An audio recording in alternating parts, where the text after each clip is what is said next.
Selamat pagi Bapak Ibu yang dikasihi Tuhan, kita bersyukur pagi hari yang indah ini, kita boleh bangun pagi semua karena anugerah Tuhan. Kita mau mendengarkan kabar baik, kebenaran firman Tuhan, kita mau membaca dan mau merenungkan apa yang Tuhan kehendaki dalam hidup kita. Sebelum kita memulai, kita mari berdoa. Terima kasih Bapak Surgawi buat hari yang baru. Terima kasih atas kesempatan hidup yang Kau berikan buat kami. Biarlah hidup kami semakin memuliakan Tuhan, nama-Mu dimuliakan. Haleluya. Amin. Bapak Ibu, kita akan masuk di dalam pembacaan firman Tuhan 1 Petrus pasal 2 ayat 18 mulai. Firman Tuhan berkata, "Hai kamu hamba-hamba, tunduklah dengan penuh ketakutan kepada Tuhanmu, bukan saja kepada yang baik dan peramah, tetapi juga kepada yang bengis. Sebab adalah kasih karunia jika seorang karena sadar akan kehendak Allah menanggung penderitaan yang tidak harus ia tanggung. Sebab dapatkah disebut pujian jika kamu menderita pukulan karena kamu berbuat dosa? Tetapi jika kamu berbuat baik dan karena itu kamu harus menderita, maka itu adalah kasih karunia pada Allah. Sebab untuk itulah kamu dipanggil, karena Kristus pun telah menderita untuk kamu dan telah meninggalkan teladan bagimu, supaya kamu mengikuti jejaknya. Ia tidak berbuat dosa dan tipu tidak ada dalam mulutnya. Ketika ia dicaci maki, ia tidak membalas dengan mencaci maki. Ketika ia menderita, ia tidak mengancam, tetapi ia menyerahkannya kepada Dia yang menghakimi dengan adil. Ia sendiri telah memikul dosa kita di dalam tubuhnya di kayu salib, supaya kita yang telah mati terhadap dosa, hidup untuk kebenaran. Oleh bilur-bilurnya kamu telah sembuh. Sebab dahulu kamu sesat seperti domba, tetapi sekarang kamu telah kembali kepada gembala dan pemelihara jiwamu." Puji Tuhan. Bapak Ibu yang dikasihi Tuhan, kita sudah membaca satu perikop yang berjudul penderitaan Kristus sebagai teladan. Bapak Ibu, penderitaan Kristus sebagai teladan. Masih ingat pepatah yang sering kita dengar waktu kita sekolah? Guru kencing berdiri, murid kencing berlari. Apa artinya? Ketika guru melakukan kesalahan, murid-murid pun bisa melakukan kesalahan yang dilakukan guru. Bahkan kadang-kadang lebih lagi kesalahan itu. Sehingga apa? Guru adalah teladan yang baik bagi murid-muridnya.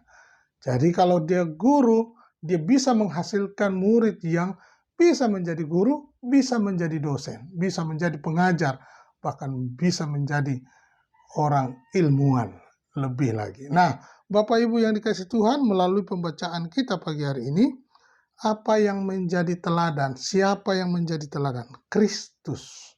Nah, Bapak Ibu yang dikasihi Tuhan, di dalam Matius 16 ayat 21 sampai 23 dikatakan bahwa sejak waktu itu Yesus mulai menyatakan kepada murid-muridnya bahwa ia harus pergi ke Yerusalem dan menanggung banyak penderitaan dari pihak tua-tua, imam-imam, kepala dan ahli-ahli Taurat, lalu dibunuh dan dibangkitkan pada hari ketiga. Tetapi Petrus menarik Yesus ke samping dan menegur dia, katanya, "Tuhan, kiranya Tuhan Allah menjauhkan hal itu. Hal itu sekali-kali takkan menimpa engkau."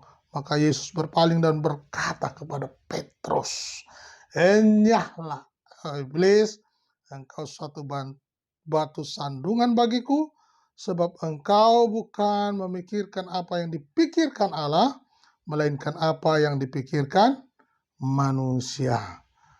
Petrus mendapat teguran, "Enyahlah iblis." Jadi apa yang dipikirkan Petrus, mungkin maksudnya Petrus untuk baik, tetapi Allah punya rencana yang lebih besar. Bapak Ibu yang dikasihi Tuhan, kadang-kadang maksud baik itu belum tentu benar ya. Jadi kita belajar apa yang Tuhan Yesus katakan kepada Petrus, bahwa kehendak Allah di mana Yesus datang ke dunia untuk menyelamatkan manusia dan dia harus melalui penderitaan itu. Petrus juga mengetahui bahwa tujuan akhir dari penderitaan Yesus Kristus adalah untuk menyelamatkan kita. Matius 20 ayat 28 berkata, "Sama seperti anak manusia datang bukan untuk dilayani, melainkan untuk melayani dan untuk memberikan nyawanya menjadi tebusan bagi banyak orang. Sebab inilah darahku, darah perjanjian yang ditumpahkan bagi banyak orang untuk pengampunan dosa. Jadi darah Yesus ditumpahkan untuk pengampunan dosa. Jadi jangan anggap remeh darah perjanjian itu, Bapak Ibu. Jangan menganggap dan jangan menolak darah perjanjian. Perhatikan ketika Bapak Ibu menghadapi perjamuan suci, itu adalah tawaran yang luar biasa, Bapak Ibu. Jangan menolak, ya. Jangan menolak.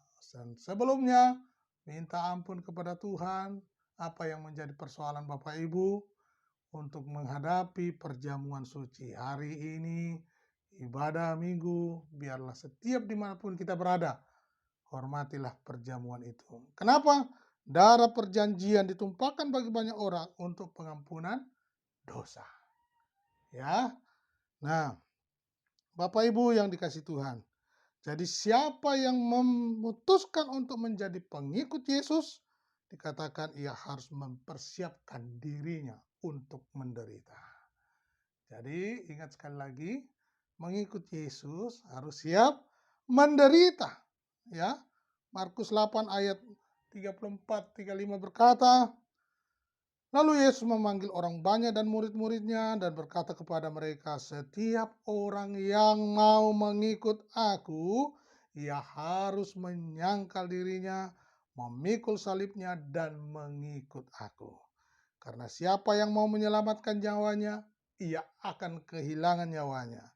Tetapi barang siapa kehilangan nyawanya karena aku dan karena Injil, ia akan menyelamatkannya. Bapak Ibu, tujuan utama kita memberitakan kabar baik. Ya, ada jaminan yang pasti di dalam Kristus Yesus. Dia berkata, karena siapa yang mau menyelamatkan nyawanya, ia akan kehilangan nyawanya. Tetapi barang siapa kehilangan nyawanya karena aku, karena Kristus, karena Yesus, dan karena Injil, ia akan menyelamatkannya. Wah, ini luar biasa Bapak Ibu, ada jaminan yang pasti di dalam mengikuti Yesus. Di dalam penderitaannya dia memberi contoh yang baik. Dan apa yang dilakukannya adalah kehendak Bapa di sorga. Nah, Bapak Ibu yang dikasihi Tuhan, maukah Bapak Ibu pagi hari ini menjadi contoh dan teladan yang baik, menderita mengikuti Yesus? Maukah siap dalam panggilan itu? Mari Bapak Ibu, kita harus keluar dari zona nyaman dan perhatikanlah orang di sekitar Bapak Ibu. Masih banyak jiwa yang belum mengenal Kristus, masih banyak jiwa yang belum mengenal kabar baik. Oleh karena itu, sampaikanlah kabar baik. Ya, biarlah pagi hari ini kita terus berlumba-lumba memberitakan kabar baik. Lewat apa saja. Lewat media, lewat mimbar, lewat percakapan yang sederhana. Nama Tuhan dipermuliakan. Segala hormat kemuliaan bagi nama Tuhan. Mari kita puji Dia dan tinggikan Dia. Melalui kebenaran firman Tuhan ini kita dibaharui sehari ke sehari. Tuhan Yesus memberkati.